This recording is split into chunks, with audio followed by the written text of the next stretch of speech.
तुमचं असं होतं का कधी एक साध्या कामासाठी आपण उद्या करते आणि दुसरा दिवस आला की पुन्हा तेच उद्या करते आणि हळूहळू हे काम नुसतं राहून जातं आणि आपण स्वतःवर किंवा इतरांवर चिडचिड करतो. नमस्कार, मी वरदा रानडे. मी एक सायकोलॉजिस्ट आहे आणि आज आपण अशा सवयीबद्दल बोलणार आहोत ज्यामुळे तुमचं आयुष्य झपाट्याने बदलू शकतं. पण आपण त्याची नीट कारणं समजून घेतली तर ते म्हणजे प्रोक्रॅस्टिनेशन. सतत सगळी कामं पुढे ढकलण्याची सवय. हे फक्त आळशी लोकच करतात असं नाही. खूप मेहनती आणि हुशार लोक सुद्धा प्रोक्रॅस्टिनेशन करतात.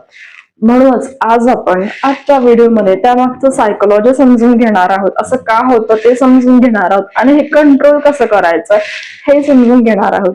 त्यामुळे व्हिडिओ शेवटपर्यंत पाहत राहा.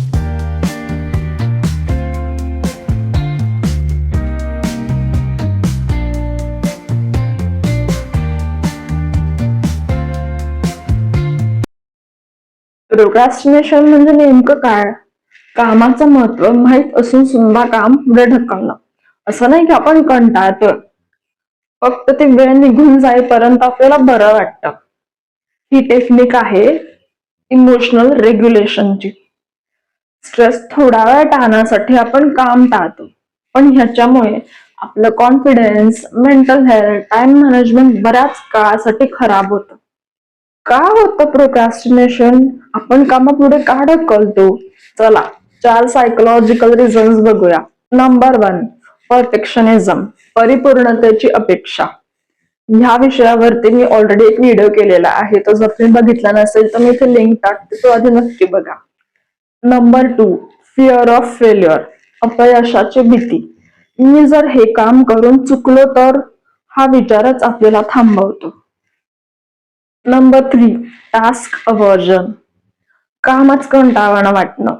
आपल्याला जे काम करायचंय ते बोरिंग, कठीण आणि अर्थहीन वाटतं आणि म्हणूनच आपण ते काम करण्यापासून टाळाटाळ करतो.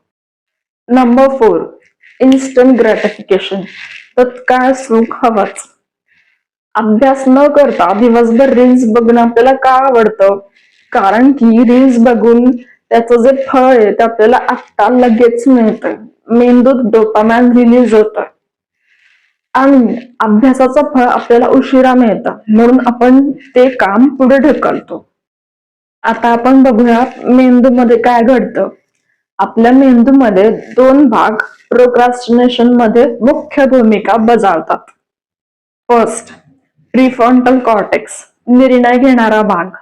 याचं काम आहे लक्ष्य ठरवणं, नियोजन करणं आणि निर्णय घेणं. सेकंड, लिम्बिक सिस्टीम, भावनात्मक मेंदू. याला लगेच सुख मिळालेलं आवडतं. हा आपल्याला तणावापासून वाचवतो, त्यामुळे तो काम पुढे ढकलतो.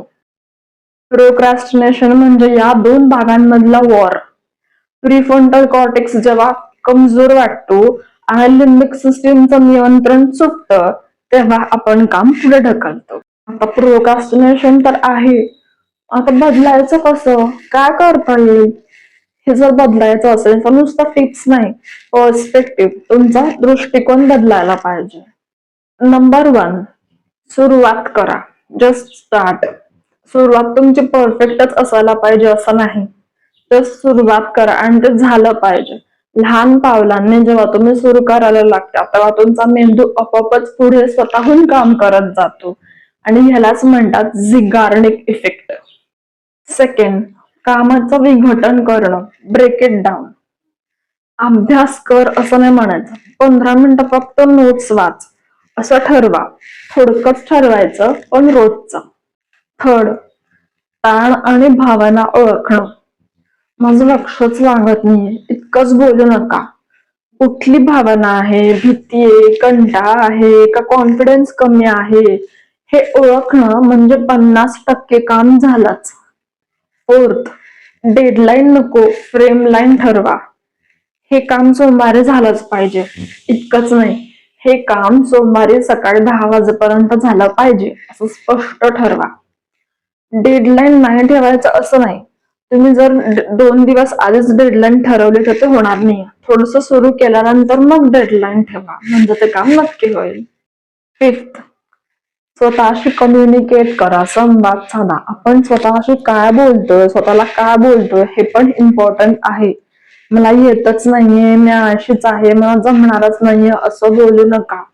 असं म्हणा की मी सुरुवात केली आणि मला हळूहळू नक्की येईल, असं पॉझिटिव्ह संवाद साधला तर मेंदूला ते कळेल आणि तो तसा रिस्पॉन्ड करेल आणि काम सुद्धा करेल. प्रोक्रास्टिनेशन ही सवय आहे, पर्सनॅलिटी नाही. आणि तुम्ही ती सवय ओळखू शकता, समजू शकता आणि बदलू शकता. व्हिडिओमध्ये काही शिकायला मिळालं असेल तर लाईक करा, तुमच्या फ्रेंड्स बरोबर शेअर करा, कारण अशा छोट्या गोष्टी समाजात सायकोलॉजी आणि मानसिक आरोग्याचा बदल पोहोचवतात. आपण भेटूया पुढच्या भागात.